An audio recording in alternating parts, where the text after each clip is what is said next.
Hello दोस्तों, मैं Dheeraj Bhadoriya Kotlin for beginner series में आपका फिर से स्वागत करता हूं। और आज मैं आपको बताऊंगा डेटा क्लास के बारे में। डेटा क्लास समझने से पहले मैं उसकी पीछे की टर्मिनोलॉजी आपको बता देता हूं कि जब हम किसी भी सिंगल वैल्यू को कहीं पे भी हमें स्टोर करना होता है, तो हम उसका एक छोटा एक सिंगल वेरिएबल बनाते हैं। May be a string, may be a integer, may be a float. तो हम जब किसी सिंगल वैल्यू को स्टोर करने के लिए एक वेरिएबल बनाते हैं, लेकिन कभी हमें ऐसी रिक्वायरमेंट आती है कि हमें मल्टीपल ग्रुप ऑफ वैल्यूज़ को हमें स्टोर करना होता है। फॉर एग्जांपल, अगर हमें किसी स्टूडेंट के रिकॉर्ड को स्टोर करना हो, एक सिंगल स्टूडेंट के रिकॉर्ड को, स्टूडेंट का नाम, स्टूडेंट की एज, स्टूडेंट की क्लास क्या है, स्टूडेंट्स का सेक्शन क्या है, अगर इन सारी वैल्यूज़ को हमें एक ही वेरिएबल में स्टोर करना होता है, तो हमें फिर एक क्लास बनानी होती है और वो क्लास होगी स्टूडेंट नाम की। और उस स्टूडेंट क्लास के अंदर हम सारा डेटा स्टोर कर देते हैं। देन दिस इज इस टाइप से हम जावा के अंदर जनरली हम क्लास बनाते थे, तो उसके अंदर पूरा डेटा स्टोर कर देते हैं एंड उसके बाद में हम उसका ऑब्जेक्ट बना के उस वैल्यूज को एक्सेस कर लेते हैं। लेकिन कॉटलिन में ये किस तरीके से काम करती है वो हम देखते हैं। सो data class is a class that only content state and does not perform any operations. Kotlin के अंदर डेटा क्लास के अंदर हम सिर्फ वैल्यूज़ डिफाइन करते हैं, हमें किस वैल्यूज़ को स्टोर करना है। उसके अलावा वो अपने पास में उसके अलावा हमें और कोई कोड उसके अंदर नहीं करना होता है। अगर हमने किसी प्रकार के कोई फ़िल्टर्स किए हुए हों उसके अंदर, तो हमें उसके अंदर फ़िल्टर्स का कोड करना होगा। अदरवाइज़ एक एडिशनल कोड हमें करना होगा। अदरवाइज़ इसके अंदर हमें कोई कोड करने की ज़रूरत नहीं होती है। Data class in Kotlin is same as a bean class in Java. जिस तरीके से हम जावा के अंदर बिन क्लास बनाते थे, यहाँ पे डिक्लेरेशन करने का तरीका, कोड करने का तरीका थोड़ा सा अलग है, लेकिन फंक्शनैलिटी और प्रॉपर्टीज़ के मामले में दोनों सिमिलरिटीज़ हैं, दोनों सिमिलर हैं। यहाँ पे मैंने एक छोटा सा एग्जांपल देके समझाया हुआ है कि यहाँ पे एक पर्सन नाम की एक मैंने डेटा क्लास बनाई हुई है, जिसके अंदर मैंने नेम स्ट्रिंग एक वेरिएबल है वो इसके अंदर पास किया हुआ है, उसका सरनेम है और उसकी आईडी भी इसके अंदर एज ए स्ट्रिंग पास की हुई है। तो ये पास करने के बाद में पर्सन के बाद में जो मैंने वैल्यूज पास की है, this is a primary constructor. So this is one of the important requirement to declare before writing any data class in a Kotlin. तो उसकी रिक्वायरमेंट्स क्या होती हैं वो थोड़ा हम डिटेल में देख लेते हैं।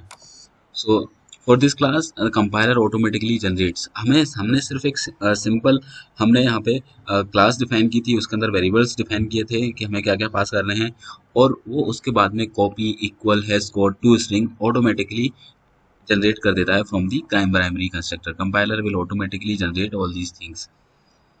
डेटा क्लास को डिफाइन करने की रिक्वायरमेंट्स क्या होती हैं? So primary constructor must have at least one parameter.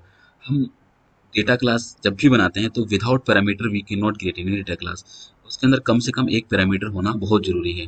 The parameter of the primary constructor must have marked as either val और वेयर। हमें वेल और वेयर के थ्रू ही वहाँ पे अपने जो पैरामीटर्स हैं वो डिफाइन करने होते हैं। उसके बाद में हम इस क्लास को एब्स्ट्रैक्ट, इनर और सील्ड नहीं बना सकते। द क्लास में be act an another class और इम्प्लीमेंट द इंटरफेस।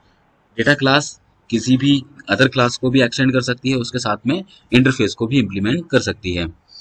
और if you are using Kotlin version before 1.1, the class can only implement the interface. So अब हम लेटेस्ट वर्जन पे ही काम कर रहे हैं, तो क्लास एक्सटेंड भी कर सकती है और इम्प्लीमेंट भी कर सकती है किसी इंटरफेस को। So these are the basic requirements before declaring any data class in a Kotlin. अब हम इसके छोटे से एग्जाम्पल में बात करें। दिस इज एन कोटलिन का डेटा क्लास का एक छोटा सा एग्जाम्पल है। यहाँ पे हमने एक डेटा क्लास बनाई हुई है। This is the name is user. इस यूजर नाम की डेटा क्लास के अंदर हमने दो वेरिएबल्स पास किए हुए हैं। This is first is name and age. This is a integer format. अब इस डेटा क्लास को यहाँ पे मैंने डिफाइन किया है। दिस इज डेटा, ये class user, this is a primary constructor. इस प्राइमरी कंस्ट्रक्टर के अंदर दो पैरामीटर्स पास किए हुए हैं। अब मेन फंक्शन के अंदर हमने इसका एक ऑब्जेक्ट, एक वेरिएबल बनाया, Jack user equal to Jack 29, print LN this Jack dot name, print LN Jack dot H, और वहाँ पे उसका नाम और उसकी एज को प्रिंट कर देगा। सो this is the basic example of the data class.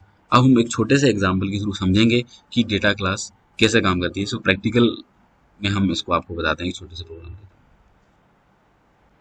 Okay, तो हम एक छोटे से एग्जांपल के थ्रू समझेंगे कि कोटलिन के अंदर डेटा क्लास कैसे काम करती है। तो सबसे पहले मैं उसको एक छोटी सी डेटा क्लास बनाता हूँ। इसके अंदर सिर्फ एक सिंगल पैरामीटर होगा। मैंने यहाँ पे डेटा क्लास डिफाइन की। The data class name is student पे उसका नाम किया, जैसे इसका name of student,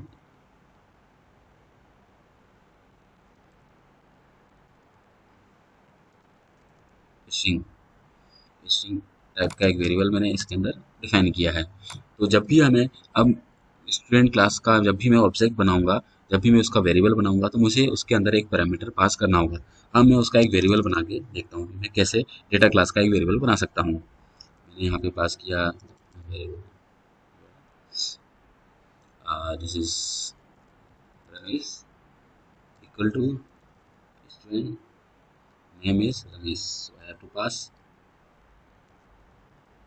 name of the student. अब हमें इसको प्रिंट करना है, तो मैं यहाँ पे प्रिंट कर सकता हूँ Ramesh dot name of the student. देखते हैं इसको प्रिंट करके क्या रिजल्ट आता है। And then output is Ramesh, क्योंकि यहाँ पे हमने उसका पैरामीटर में रमेश वैल्यू पास की हुई थी।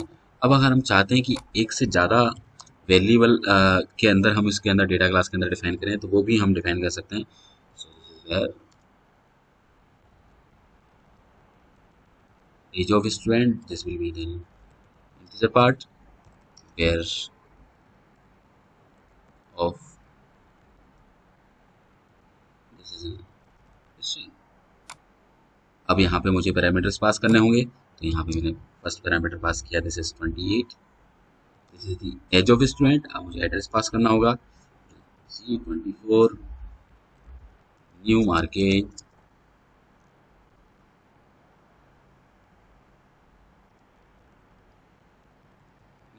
कॉलोनी। अब मैं इसको प्रिंट करता हूँ, प्रिंट एलन एक नई लाइन के साथ में, तो मुझे क्या आउटपुट मिलेगा, this is age of student, address of students. Now Ramesh 28 C24 new colony. So this is the output of this value. तो इस छोटे से एग्जांपल में हमने समझा कि कैसे हम एक छोटी सी कैसे हम डेटा क्लास को डिफाइन कर सकते हैं, और कैसे उनका यूज़ और कैसे उनकी वैल्यूज़ को एक्सेस कर सकते हैं।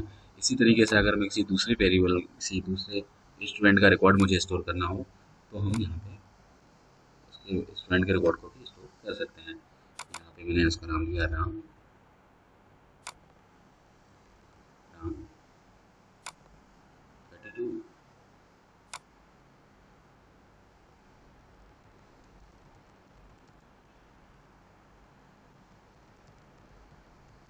Colony. I have to print the values here ram to ramesh to ram. So now we have I have just मैंने यहाँ पे दो वेरिएबल्स बनाए हुए हैं, Ram 32 new housing colony and Ramesh 28 and new. So according to the requirement हम जितना ज़्यादा हमें वैल्यूज स्टोर करनी होती हैं, जितने ज़्यादा पैरामीटर्स हमें चाहिए होते हैं अपने क्लास के अंदर स्टोर करने के लिए, उतना ही हम यहाँ पे डिफाइन कर सकते हैं, उतनी ही प्रकार की उतने ही पैरामीटर हम एक क्लास के अंदर डिफाइन कर सकते हैं। और उन क्लासेस के जो पैरामीटर्स हैं वो वेरिएबल में डिफाइन करने के बाद हमें उसमें पास करने होते हैं, देन उनको हम इजीली एक्सेस कर सकते हैं। तो इस छोटे से प्रोग्राम के थ्रू आपको क्लियर हुआ होगा कि कैसे हम डेटा क्लास का यूज़ कर सकते हैं, और कैसे हम उनको एक्सेस कर सकते हैं। आगे के वेरिएबल्स में आगे के वीडियोस में हम आपको बताएंगे अरे लिस्ट का यूज़ करना डेटा क्लास के थ्रू। एक ऐसी अरे लिस्ट बनानी है जिसमें हम उन मल्टीपल स्टूडेंट को स्टोर कैसे करना है। अभी हमने यहाँ पे सिंगल वेरिएबल बनाया, अगर हमें एक ऐसी लिस्ट बनानी है जिसके अंदर हम मल्टीपल स्टूडेंट के रिकॉर्ड को स्टोर कर सकें, और उस लिस्ट के थ्रू हर स्टूडेंट का रिकॉर्ड हमें कैसे फ़िल्टर करना है, अकॉर्डिंग असेंडिंग डिसेंडिंग ऑर्डर में फ़िल्टर करना है, उनकी एज के रिस्पेक्टिव फ़िल्टर करना है, वो प्रोग्राम्स भी हम आगे आपको सीरीज़ में बताएंगे। तो आपको अगर ये वीडियो अच्छा लगा हो तो प्लीज़ लाइक दिस वीडियो, और अपने दोस्तों को ज़रूर शेयर करें अगर वो कॉटलिन सीखने में इंटरेस्टेड हैं, और please subscribe my channel. Thanks for watching this video. Thank you.